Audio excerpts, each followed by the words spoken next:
지난주 중에 서울대학교 입학식이 있었습니다. 많은 입학생들 앞에서 서울대학교 총장이 이제 연설을 하면서 한 가지 강조를 했어요. 이 시간 이후로 입학생 모든 학생들은 자신의 머리에서 서울대학교라는 단어를 지어버려라. 최근에 한국에서 이 서울대 졸업생들 중에 적지 않은 분들이 이 서울대학교라는 이 이름, 이 글자를 자기 마음, 자기 머리에서 지어버리지 못했기 때문에 무리를 일으키는 일들이 적지 않게 일어났다는 것이죠. 서울대학교가 얼마나 좋은 학교입니까? 최고의 명문이죠. 대단한 학교입니다. 그럼에도 불구하고 서울대 총장이 올해 입학하는 그 학생들을 향하여 외쳤던 것은 뭡니까? 서울대학교라는 그 단어 자체를 지워버리라는 거예요. 거기에 집착하지 말고, 거기에 생각을 두지 말라는 거예요. 내가 아무리 좋은 학교에 들어왔어도 좋은 인격으로 훈련되어지지 아니하고 내가 정말 겸손하게 낮아져서 바른 지도자로 세워지지 않는다면 별 필요가 없다는 거예요. 학교라는 그 이름에 도취되어지면은 오만해지게 되어지고 특권 의식이 생겨나게 되어진다. 출세를 위해서 수단과 방법을 가리지 않고 이래 살아가다가 자신이 뭘 잘못했는지 돌아보지도 않고 뉘우치지도 않고 오히려 상대를 비난하고 상대를 낮추어 보는 이런 오만 가운데, 이런 자신의 그런 고집과 아집 가운데 둘러싸여 돌아올 수 없는 그런 실수와 어려움 가운데 빠지게 될 수 있다는 거예요. 엘리트의 특권의식, 그 오만함과 아집, 고집, 이것은 경계해야 될 것입니다. 내가 똑똑하고 내가 지식이 많고 내가 받은 것이 많고 내가 아는 것이 많고 내가 누리는 것이 많으면 더 겸손하게 나를 돌아보고 상대를 바라보고 배려하고 인정하고 함께 더불어 살아갈 수 있는 바른 마음, 그런 인격이 필요한 것이죠. 우리 신앙의 삶에도 동일합니다. 우리가 영적으로 성장하고 자라나는 일들이 필요합니다. 하나님 앞에 열심을 내는 것이 필요해요. 하나님 앞에 최선을 다해서 헌신하는 삶이 필요합니다. 그러나 이것이 나의 것이냐, 내가 이룬 것이냐, 나의 하나의 자랑이 되어지고 의가 되어지고 나의 나됨을 나타나는 것으로 이 모든 형편들이 사용되어지게 되어지면은 우리도 이런 엘리트주의, 특권의식, 이런 오만함과 자만함에 빠지게 되어지고 주님께서 걸어가셨던 그 길, 주님께서 우리에게 걸어오라고 요청하시는 그 길을 외면하고 세상에서 높아지고 우리가 드러나는 그 일에 우리의 마음을 빼앗길 수 있다는 것입니다. 우리는 더불어 살아가는 삶이 우리 가운데 있어야 할 줄로 믿습니다. 내가 귀하듯이 그 다른 형제, 다른 자매도 귀하다는 거예요. 나에게 하나님의 은혜가 필요하듯이 그 형제, 그 자매에게도 동일하게 하나님의 은혜가 필요하고 하나님께서 나를 통해 역사하시듯이 그 형제와 그 자매를 통해서도 동일하게 그 인생을 사용하시고 역사하시기를 원하신다는 사실을 우리는 깨닫고 인정할 수 있어야 할 것입니다. 현대에 들어서 이 대형 교회가 생겨나게 되었습니다. 1000명이 모이고 2000명이 모이는 것, 이것으로 명함을 내밀지 못해요. 10,000명, 50,000명, 100,000명, 그 이상의 큰 무리, 그 많은 사람들이 모이는 그런 교회들, 이 대형 교회, 메가 철치, 기가 철치라고도 하죠. 그런 이런 세태 속에서 현대 성도들이 착각하는 게 있더라는 거예요. 마치 우리가 조그마한 구멍가게에 돌아다니면서 쇼핑할 시절이 있었는데 요즘은 대형 하이마켓, 대형 백화점, 큰 것을 선호한 거예요. 그게 편하다는 것이죠. 그것이 이익이라는 거예요.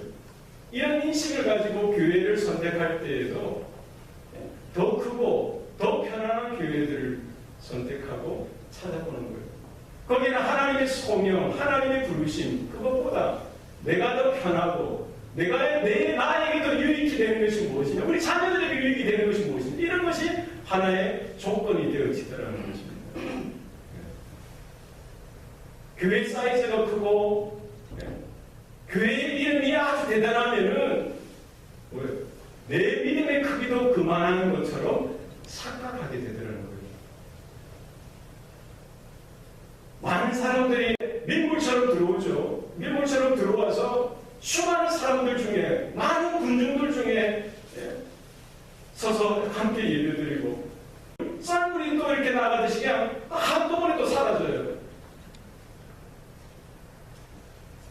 정말 거기에서 하나님이 바라시는, 하나님이 요구하시는 희생과 헌신과 섬김과 봉사의 삶이 있느냐. 주일에 한 번 1시간 예배드리는 것, 그것을 만족하는 거예요. 제자로서, 좀 하나님이 원하시는 하나님의 자녀로서 그것이 아니라 나의 편리와 나의 편안함을 쫓아서 신앙생활할 때가 있더라는 것입니다. 하나님께서 왜 교회를 세워주셨습니까? 그 교회가 어떠하든지 하나님이 불러주신 그 자리에서 하나님과의 관계 가운데 믿음을 확인하고 믿음으로 서로 믿음으로 살아가기를 원하시는 것입니다. 구원받은 그 믿음뿐만 아니라 하나님을 날마다 경험하고 하나님의 영광만을 구하며 헌신하며 희생하며 섬기는 그 자리가 되어지기를 주님은 원하시는 것입니다. 내가 원하는 형제, 내가 편한 그 지체들만이 아니라 우리 여러 가지 분들이 모이니까 서로 부족하잖아요.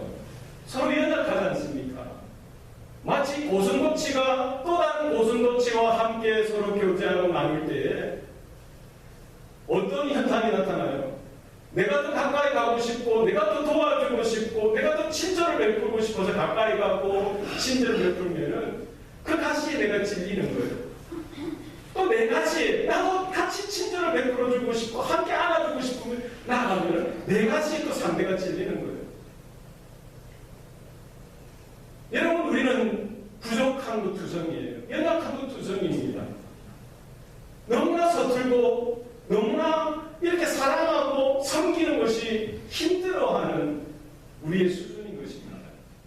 그럼에도 불구하고 하나님이 나를 그 자리에 불러주시고 세워주셨다면은 우리가 인내하고 오래 참으면서 철이 철을 날카롭게 하듯이 우리의 원한 부분이 서로의 이 사귐과 섬김과 함께하는 시간들과 그 삶을 통하여 내 원한 부분들이 깎여지고 다듬어지고 서로가 서로를 격려하고 위로하고 보완하고 새롭게 하는, 그리하여 온전한 인격으로, 신앙 인격으로 세워져가는 은혜가 우리 교회와 성도들의 삶 가운데 있어야 할 줄로 믿습니다. 세상의 그런 기준이 우리 믿음의 기준이 아니라 하나님이 우리의 삶의 기준이 되어주시고 하나님의 말씀이 우리 안에 분명한 잣대가 되어져야 할 줄로 믿습니다. 하나님이 나를 사랑하시듯이 또 다른 형제도 사랑하시고 하나님이 나를 불러주셨듯이 다른 형제와 자매도 동일한 그 사랑과 그 은혜로 불러주셨다는 사실을 우리는 깨닫고 서로 용납하고 서로 불쌍히 여기고 긍휼히 여기고 사랑하는 이와 같은 복된 믿음의 공동체 될 수 있기를 소원합니다. 끝까지 포기하지 마시고 하나님이 불러주신 그 자리에서 주님이 걸어가셨던 그 길 우리가 함께 동행하고 함께 동력하는 은혜가 우리 가운데 있기를 소원합니다. 예수님과 제자들은 빌립보 가이사랴 그 지역의 사역을 마무리하고 이제 가버나움 이 갈릴리 지역으로 이렇게 이동하여 왔습니다. 예수님과 제자들이 이 갈릴리 여러 지역을, 여러 동네들을 이렇게 또 흩어져서 함께 하면서 사역을 하던 중에 요한이 예수님 앞에 나가서 말씀드리는 거예요. 선생님, 우리를 따르지 않는 어떤 자가 주의 이름으로 귀신을 내쫓는 것을 우리가 보고 우리를 따르지 아니함으로 금하였나이다. 아마 요한은 예수님께 어떤 칭찬을 기대하고 자기가 했던 일들, 그 제자들이 했던 그 일들을 예수님께 고해바치듯이, 고자질하듯이 이렇게 말씀드렸을 수도 있을 것입니다. 예수님이 어떻게 하셨어요? 그렇게 그들을 칭찬하거나 인정하지 아니하셨어요. 그들의 행위가, 그들의 행동이 바르다라고 말씀하지 않으셨습니다. 오늘 본문에 나오는 그 제자들, 그 예수님과 함께하는 제자들을 따르지 않는 그 어떤 자가 누구냐는 것이죠. 예수님과 함께했던 12제자 중에 속한 자도 아니었을 것입니다. 예수님께서 얼마 전에 그 12제자뿐만 아니라 70문도들을 둘씩 짝지워서 모든 고을과 마을들로 파송하여 복음사역을 하였을 때에 그 성도들 가운데, 제자들 가운데 속했던 자도 아니었을 거예요. 이름 없는 무명의 성도가 한순간 나타나서 예수의 이름을 가지고 귀신을 쫓는 이런 놀라운 일들을 행했던 것입니다. 그의 얼굴도 몰랐고요. 그의 이름도 모릅니다. 그의 출신도 모르고 그의 배경도 전혀 알 수가 없어요. 한순간 그 사역의 현장 가운데 해석같이 드러나서 놀라운 일들을 했던 것을 제자들이 보고 강력하게 저지하고 강력하게 못하도록 이렇게 했던 것이죠. 우리가 보면은 제자들이 생각할 때 당신이 뭔데 함부로 예수의 이름을 도용하여 이런 일들을 하느냐라고 생각했을 거예요. 이 일을 누가 할 수 있는 거예요? 누구만 해야 된다는 거예요? 예수님을 따르는 그 12제자들 혹은 그 70문도 예수님과 함께하는 그 제자들만 할 수 있는 일을 지금 누가 하고 있는 거예요? 이름 없는 무명의 성도가 그 놀라운 일들을 하는 것을 보고 그들이 강력하게 말렸던 것입니다. 정매 특허가 어디에 있다는 거예요? 제자들에게만 있다는 거예요. 당신이 뭔데? 지금 우리는 예수님을 따라다닌 지가 지금 2년이 넘고 이제 3년이 다 돼가는 이때에 우리만 할 수 있는 그 예수의 이름을 선포하고 예수의 이름으로 귀신을 쫓아내고 병자들 고치는 이 사역을 우리만 했는데 왜 당신이 하느냐? 어디서 이 근본도 없는 것이 이렇게 야단이 법석이 나지 않았겠어요? 원조가 누구라는 거예요? 원조 싸움이 벌어져요. 우리가 원조인데 어디서? 한국에 가면은 족발이 유명한 동네가 있어요. 어디입니까?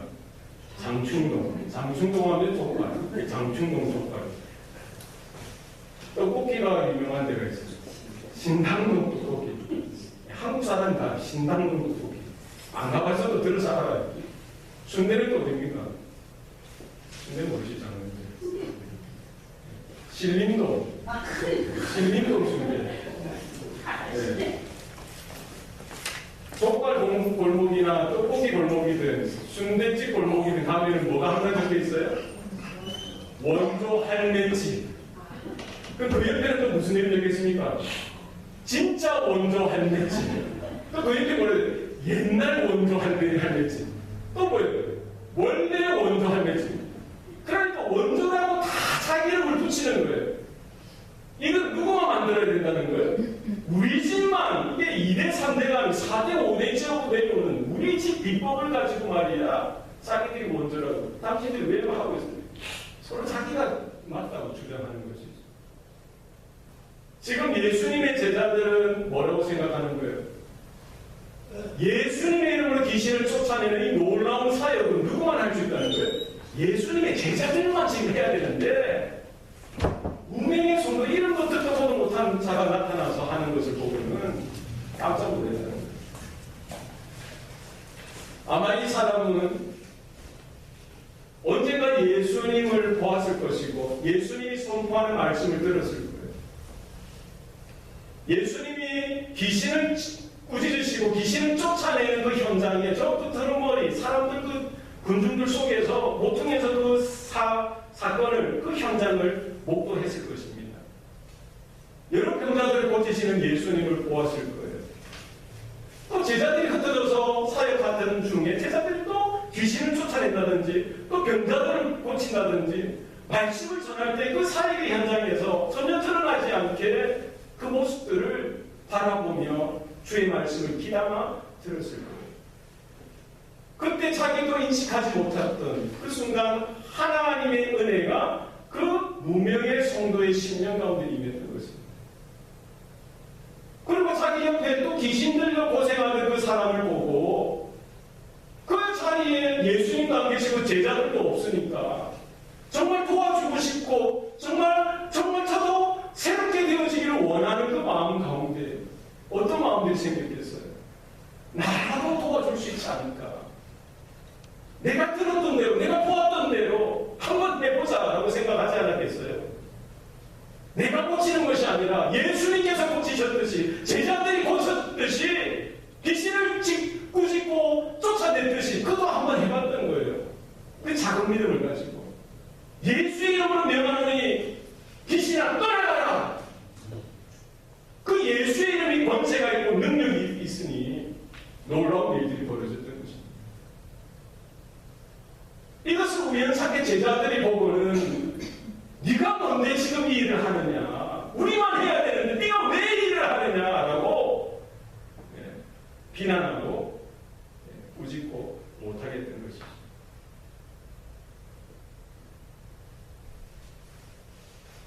가이사랴 빌립보에 있었을 때, 그 헐몬산 자락에 있었을 때 예수님과 베드로, 야고보, 요한은 높은 산에 올라가셨고 지금 산 아래에는 9명의 제자들만 그 당시 있었을 때 한 아버지가 귀신 들린 그 아들을 데리고 왔어요.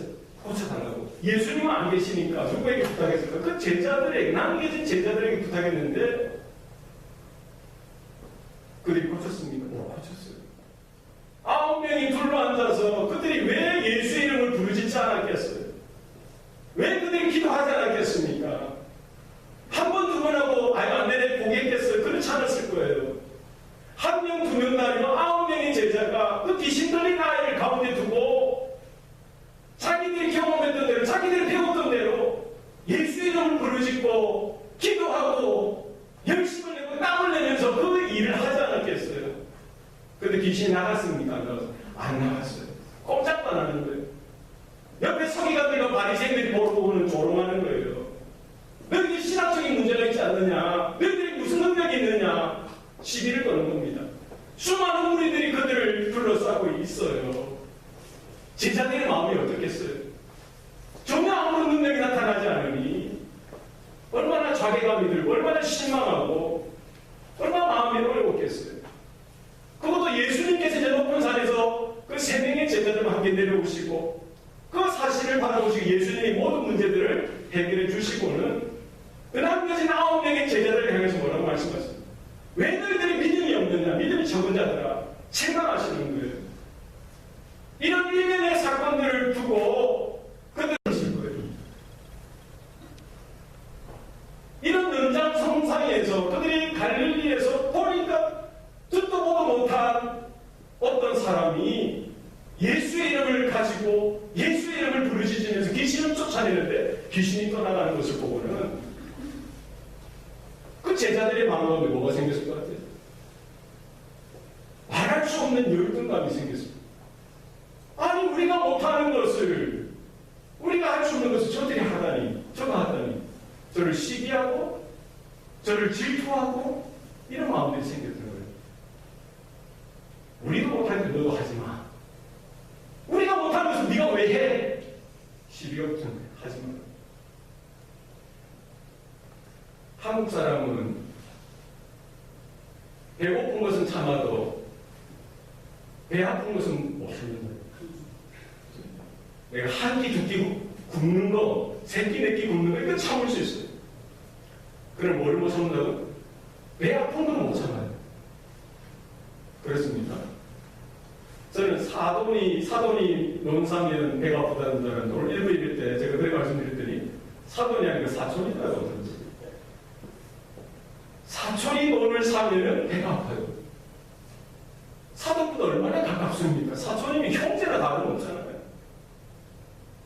사촌이 논을 사고 혹은 밭을 사고 혹은 집을 사면은 우리가 축하해 줄 일이죠.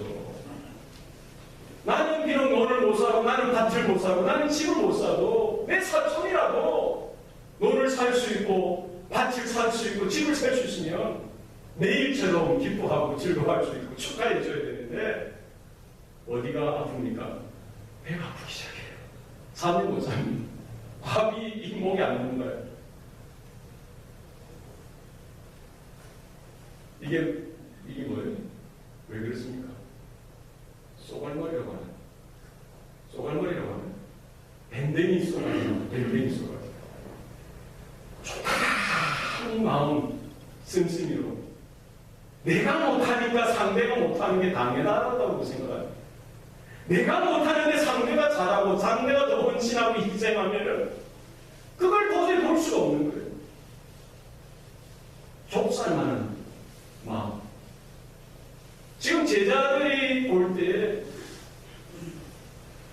자기들이 못하기 때문에 다른 새로운 무명의 성도가 나타나서 주의 이름으로 놀라운 일들을 행할 때에 그것을 인정하고 그것을 칭찬하고 그가 헌신하고 희생하고 열심히 섬기는 그 모습 가운데 내가 못했으면 오히려 내가 도전을 받고 내가 더 낮아지고 더 하나님 앞에 기도하면서 은혜를 간구하여 다시 회복되어질 것을 추구해야 되는데 오히려 뭐 하는 거예요? 내가 못하니까 내가 안 되니까 너도 하면 안 돼. 어디서? 하면서 지금 제자들의 모습 이것을 가지고 뭐예요? 예수님 앞에 나와서 예수님 우리를 따르지 않는 어떤 자가 예수의 이름으로 귀신을 내쫓는 것을 우리가 보고 우리를 따르지 않기 때문에 우리가 그 말했습니다. 마치 예수님의 칭찬이라도 기대한 것처럼 이래 의기영양하게 예수님 앞에 말씀드려요. 예수님 뭐라고 말씀하셨어요? 강도직입적으로 말씀을 금하지 말라. 내 이름을 어탁하여 능한 일을 행하고 즉시로 나를 비방할 자가 없다. 우리를 반대하지 않는 자는 우리를 위하는 자라고 말씀하십니다.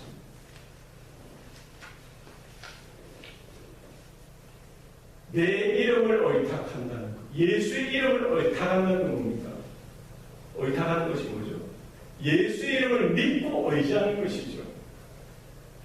그 무명의 성도가 했던 것이 뭡니까? 예수의 이름을 믿고 예수의 이름을 의지하여 귀신을 내쫓는 일, 능한 일, 하나님의 능력을 나타내고 하나님의 역사를 나타냈던 그 일을 너희들은 금하지 말라라고 주님이 말씀하십니다.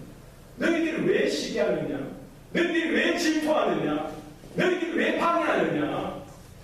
그 무명의 성도도 하나님의 은혜가 받을 자격이 있고 하나님의 능력을 받을 자격이 있고 하나님의 사역을 감당할 수 있는 자격이 있는 거야. 12제자된 너희들만 하나님의 은혜 가운데 거해야 되고 너희들만 하나님의 능력을 받는 것이 아니라 그 자도 하나님의 놀라운 능력과 권세 가운데 쓰임받을 가치가 있어 라고 말씀하고 있는 것이죠. 제자들은 이런 엘리트주의, 특권 사상, 특권 의식에 잡혀 마음이 붙들리는데 자기들만 해야 된다라고 생각한 것이죠. 마치 구약의 이스라엘 민족처럼 구약의 이스라엘 민족은 어떻게 생각했어요? 자신들의 선민 사상, 하나님의 택한 민족이기 때문에 자기 백성에게, 자기 민족에게만 구원이 있다고 생각합니다. 그들이 자기께서 하나님의 부르심을 받았나요? 그렇지 않습니다. 죄와 사망 가운데 똑같이 죽어야만 하는 그 모든 사람들처럼 똑같았어요. 하나님의 무조건적인 사랑, 하나님의 우리가 이해할 수 없는 그 은혜로 말미암아 이스라엘을 먼저 선택하신 것이죠. 그 이스라엘을 통하여 모든 열방과 모든 이방이 하나님의 은혜와 하나님의 구원을 받기를 원하셨던 것입니다. 그런데 이스라엘이 뭐라고 생각해요? 그것이 자기의 자격이 있냐? 자신들의 의로, 자신들의 자랑으로, 특권으로 여겼던 것입니다. 민수기 11장에 보면은 우리가 잘 이해하기 쉬운 사건이 나옵니다. 모세가 이스라엘 백성들을 이끌고 광야를 지나면서 너무나 힘든 거예요. 이스라엘 민족, 이스라엘 백성들이 배고프다고 불평하고 고기 먹고 싶다고 하나님을 불평하고 모세를 비난하고 신난했을 때 모세가 하나님 앞에 기도합니다. 하나님 저 못하겠어요. 저 죽겠어요. 제 목숨을 앗아가세요. 저 더 이상 못하겠습니다. 두 손 다 드는 거예요. 하나님께서 모세에게 명하시기를 너는 12지파 중에 70명의 장로를 선택하여서 회막문, 그 성막 가운데 세우라는 거예요. 그러면 하나님께서 하나님의 영을 그 70명의 장로들에게 똑같이 부어주셔서 모세 너처럼 사역할 수 있도록 내가 만들어주겠다는 거죠. 모세는 하나님의 말씀에 순종해서 70명의 장로를 그 회막 가운데에 세우자 하나님께서 하나님의 영을 그 장로들에게 부어주시고 그 모든 장로들이 예언을 해준 거예요. 그런데 이 회막에 나오지 않았던 두 명의 또 다른 사람이 엘닷과 메다, 이 두 사람이 자기 집에서, 그 장막이죠. 자기 집에서 막 이렇게 나오는데 그에게도 그 두 사람에게도 하나님의 영이 임하였던 거예요. 그 두 사람도 자기들이 원해서가 아니라 하나님의 영이 임하니까 예언을 하고 난리가 난 거예요. 이 현장을 한 아이가 보고는 달려와서 모세에게 고하는 것입니다. 엘닷과 메닷도 하나님의 영을 받아서 예언을 지금 하고 있다고. 이 소식을 들은 모세, 그 옆에 있던 여호수아가 깜짝 놀라가지고 아니 모세요, 어서 사람을 보내서 그 두 사람이 더 이상 예언을 하지 못하도록 하소서 이렇게 말하는 거예요. 모세가 뭐라고 이야기했겠어요? 여호수아에게 네가 나를 위하여 시기하느냐? 나는 저 두 사람뿐만 아니라 모든 이스라엘 사람들에게 하나님의 영이 임하기를 원하고 이스라엘 모든 사람이 예언하기를 원한다라고 이야기합니다. 제자들의 마음이나 여호수아의 마음이 똑같아요. 하나님의 영, 하나님의 성령, 하나님의 은혜와 하나님의 능력 누구만 받을 수 있다. 자기들만 받아야 된다고 생각해요. 그러나 모세의 마음은 아버지 하나님의 마음이죠. 하나님의 영은 하나님의 사람들에게 고루 나누어주고 하나님의 사람들에게 똑같이 부어줘야 되는 줄로 믿습니다. 모세가 그렇게 원하고 모세가 그렇게 기대했던 것이 언제 성취되었습니까? 예수님께서 십자가에 달려 죽으시고 부활하시고 승천하신 이후에 아버지 하나님께서 약속하셨듯이 예수님께서 약속하셨듯이 마가의 다락방에서 120문도가 함께 모여서 기도할 때에 하나님의 성령이 그들 모임 가운데 임할 때에 누구에게만 임했어요? 그 한 사람 한 사람에게 똑같이 임했던 거예요. 12 제자에게만 임한 것이 아니라 모든 성도에게 똑같이 임했던 거예요. 우리가 사도행전을 읽어보면요, 복음을 전하고 이 복음을 전할 때 사도들만 전하는 것이 아니라 집사들 모든 성도들이 흩어져서 복음을 전할 때 하나님의 성령이 임하는 일들이 똑같이 나타난다는 거예요.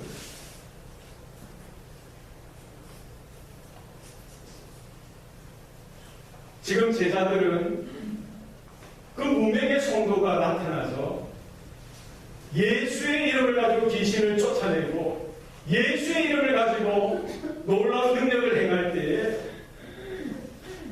자기들만 할 수 있다고 생각했던 것이죠. 그렇지 않습니다. 나에게 하나님의 은혜가 필요하고 나에게 하나님의 능력이 임해야 하고 나도 나에게 하나님이 사용하시는 은혜가 있어야 되듯이 그 성도, 그 사람에게도 똑같이 하나님의 은혜가 필요하고 하나님께서 귀하게 사용하시는 인생이 될 수 있다는 사실을 우리는 깨달아야 할 줄로 믿습니다.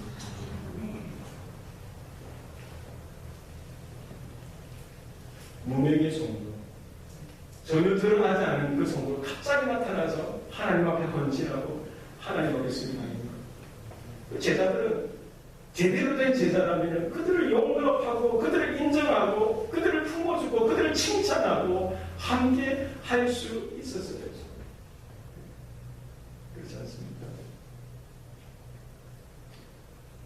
예전에 제가 한국에서 섬길 때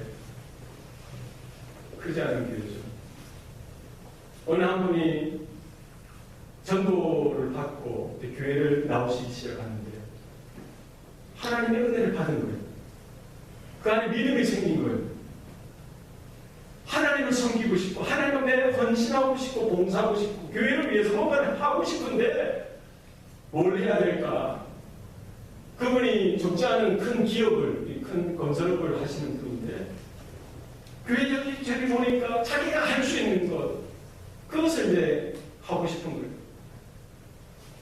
겨울에 보면은 그 입구, 교회 현관 들어올 때 유리문으로 되어 있어서 이게 무거워요. 그래서 연세 드신 분들이 열고 닫기가 힘들더라고요. 이분이 생각할 때, 그러면 이 오토매틱 슬라이딩 도어를 자동문을 하면은 교회도 편하고 내가 할 수 있는 거니까 하면 좋겠다 해서 목사님께 말씀드리고 공사를 시작한 거죠. 그 샤시까지 다 바꿨어요. 이게 돈이 있다고 되는 겁니까? 하나님이 은혜 주시고 하나님이 작지만 그에게 특별한 믿음을 주셨기 때문에 교회 다닌 지 얼마 되지 않았지만 그 봉사와 헌신을 할 수 있었던 거죠. 그러면은 오래된 성도들, 기존의 성도들은 뭐예요? 자기들이 못하고 우리가 못한 것을 저분이라도 할 수 있으니 저렇게 헌신하면 얼마나 감사하냐.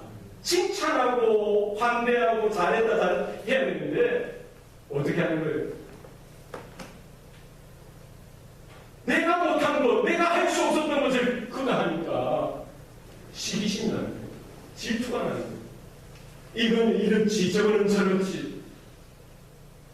이런 저런 말을 내면 지금 제자들의 모습이 그와 같다는 거예요. 자기들이 할 수 없는 것, 하나님이 또 다른 인생을 통해서 들어 사용하시면 그 사람을 인정하고 칭찬하고 오히려 도전을 받아서 새 힘으로 그 일 가운데 함께 동력하고 협력하는 일들이 있어야 하는데 제자들은 그러지 못했다는 거예요. 예수님께서 오늘 본문 41절에 보면 누구든지 너희가 그리스도에게 속한 자라 하여 물 한 그릇이라도 주면 내가 진실로 너희에게 이르노니 그가 결코 상을 잃지 않으리라.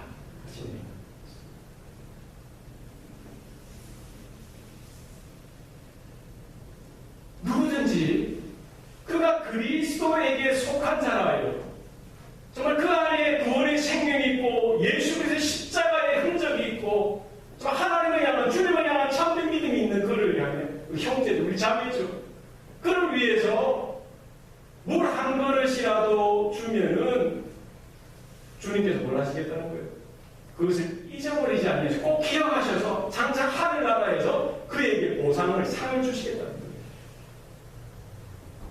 여러분, 누구든지 간에 예수의 보혈로 인침을 받고 동일한 믿음, 하나님의 구원을 받은 형제 자매를 향하여 나의 형제인 줄 알고 하나님의 한 가족인 줄 알고 작은 것, 너무나 작고 미약한 그것 하나 물 한 그릇 그것을 대접해도 하나님이 그것을 보시고 인정하시고 장차 칭찬하신다는 거예요. 상을 주시겠다는 거예요. 여러분, 우리 성도들을 향하여 형제와 자매들을 향하여 이 작은 친절, 이러한 작은 사랑, 이 작은 마음들을, 작은 물질들을 나눌 수 있기를 바랍니다. 물 한 그릇, 이거 얼마 될까요? 같이 따지면. 여러분, 학교나 여러분 사무실 앞에 보면 자판기에 물 한 병, 작은 거, 한 병 얼마에 1불, 2불 하죠. 하루만 가치가 없는데 이거 있으나 마나한 돈, 있으나 마나한 것, 그거 아닙니다. 너무나 작고 보잘것없는 그것이라도 정말 그가 그리스도에게 속한 자인 줄 알고 정말 나의 믿음이 형제고 자매인 줄 알고 그 작은 친절, 그 작은 사랑을 베풀면 하나님이 아신대요. 주님이 아신답니다. 이거 작은 것 줘서 뭐 하겠어? 이것이 아니죠. 내 형제, 그리스도에게 속한 그 자를 알아보고 작은 것이라도 나눌 때 하나님이 기뻐하시고 하나님이 칭찬하시는 줄로 믿습니다. 여러분, 이 물 한 그릇이요, 지금 여기서는 이게 있으나 마나, 있어도 그만 없어도 그만일 수가 있어요. 그러나 팔레스타인, 그건 사막지대입니다. 뜨거운 여름, 때압볕에 광야를 지나고 사막을 지나는 여행자들에게 있어서, 특별히 나에게 이제 물이 더 이상 바닥이 나서 물이 더 이상 없고 저 상대에게도 물이 더 이상 없는 거예요. 마지막 남은 그 물 한 잔, 그것은 단순히 1불, 2불의 가치가 될 수 없어요. 이것을 내가 마셔야만 내가 살 수 있는 거예요. 저 사람이 마셔야만 살 수 있는 겁니다. 이게 얼마짜리 가치입니까? 이것은 이제 1불, 2불의 가치가 아니에요. 물 한 병, 물 한 잔이 100불이 100불, 1000불이 1000불, 그 가치를 넘어서 억만 불 이상의 가치가 되는 그 생명이에요. 생명. 내가 마셔야만 내가 살아낼 수 있는 그 물 한 잔.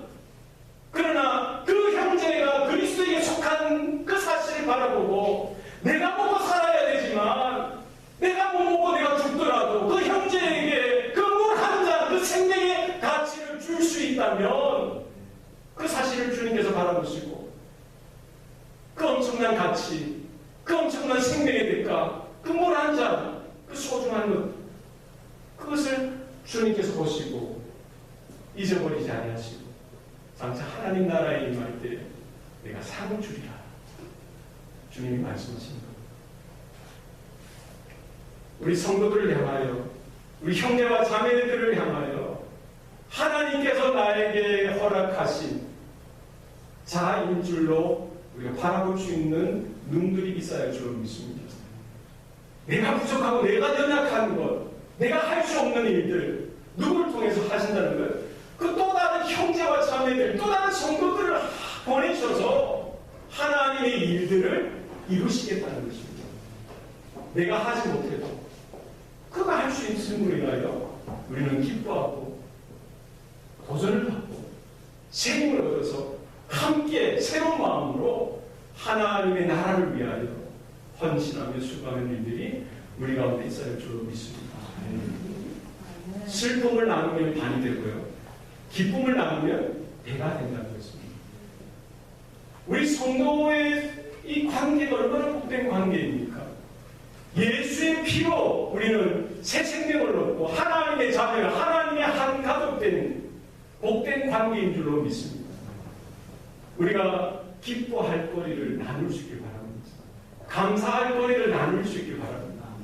이것이 더 배가 되어지고 더 충만한 하나님의 감사와 은혜가 넘치는 관계가 되기를 소원합니다. 내가 힘들고요, 내가 어려운 것, 내가 괴로운 것들, 이런 것도 나눌 때에 그게 감소되고 반감되어지고 함께 십자가를 지고 함께 그 고난을 함께 마음으로 나누고 이 어려운 세대들을 이겨나갈 수 있기를 원합니다. 하나님께서는 우리가 할 수 있는 일들을 주셨어요. 내가 감당해야 될 일들, 그러나 내가 할 수 없는 일들도 분명히 있다는 거예요.